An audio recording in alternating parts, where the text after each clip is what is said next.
Life seems to be going back to normal for many, but not everyone is prepared to get back to business as usual. Jordan standing by with life coach Dan Mason and why some are feeling anxious about the big return. Yes, thank you so much, Tina. Oh, yes, California finally reopening, and folks, yes, are excited, but not everyone, or at least not folks who may still have anxiety around reopening. Good morning. We got life coach Dan Mason with us. Thanks for being here.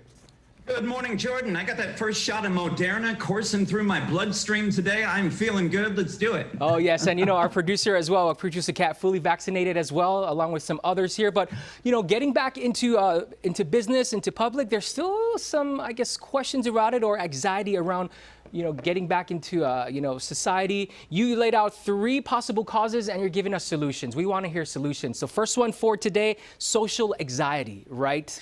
Being around people. This has been the great paradox of the pandemic, Jordan, is that the number one thing that we've had to do to protect ourselves, to protect our loved ones, to protect our neighbors is socially distance. However, at the same time, we've seen the rates of mental health problems increasing. Anxiety, depression have almost tripled over the course of the lockdown. Right. And the number one way we know through neuroscience research to sort of upregulate our nervous system and get back to a place out of anxiety, out of stress, out of overwhelm, and be primed and optimized is to have cues of social safety.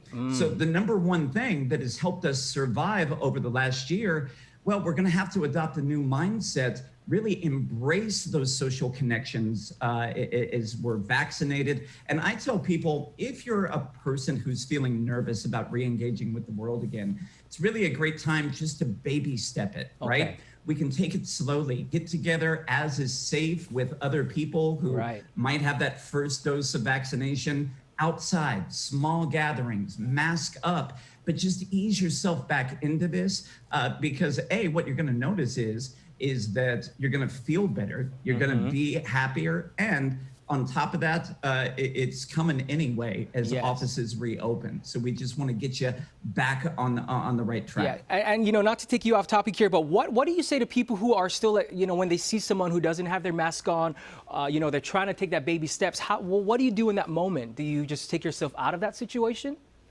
Well, I tell people a lot of times, focus on what you can control. One of the biggest strategies to feel stress and overwhelm is to focus on trying to change other people, their opinions about the vaccination, and make that really big in your life. What you can control is your mindset, your attitude, your willingness to speak up and set boundaries. This is a great time right now as offices are on the verge of reopening to be proactively engaging your employer and collaboratively working together to create strategies that make you feel safe, that keep everybody healthy and protect those boundaries for you depending on what you need moving forward. We like that. And speaking of working, what about anxiety about returning to work? I know here at CBS and Good Day, slowly people are getting back into the office. How do we overcome that type of anxiety?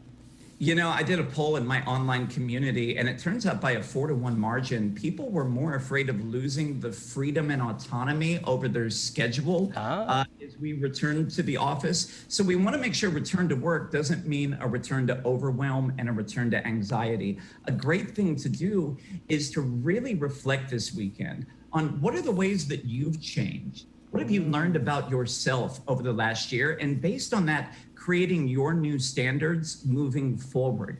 What are the boundaries that you can put in place with relationships in your life, your relationship to work? And if you're unsure about it, a great thing that you can do is just start listing your complaints. Remember, all your complaints that you've had are just your unmet needs turned upside down. So if you're a person who's felt overwhelmed trying to work, manage the kids with remote learning, taking care of the house, maybe what you really need is to have a proactive conversation with your partner, asking them to step up more, maybe get more support from your family. So this is a good time. Really reflect on what you've learned about yourself and create your new non-negotiables to help you thrive as we reopen the world and get back to normal. Yes, very helpful right there. Focus on the positive. And then finally here, what if there's anxiety about wondering if this virus or the pandemic is even over yet? What about that sort of stress level? We got 30 seconds left.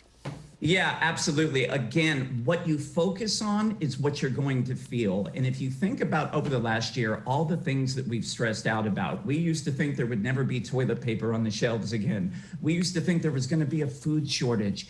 All those worst possible scenarios we tend to obsess over never really come to fruition anyway. So focusing, what do you need to feel safe? What do you need to set boundaries to feel in control of how you show up, your mindset? And again, if you're focusing on yourself, you are in your power. We love that. Dan Mason, thank you so much. Life coach right there. We got all the information up on our screen. We got more Good Day coming up.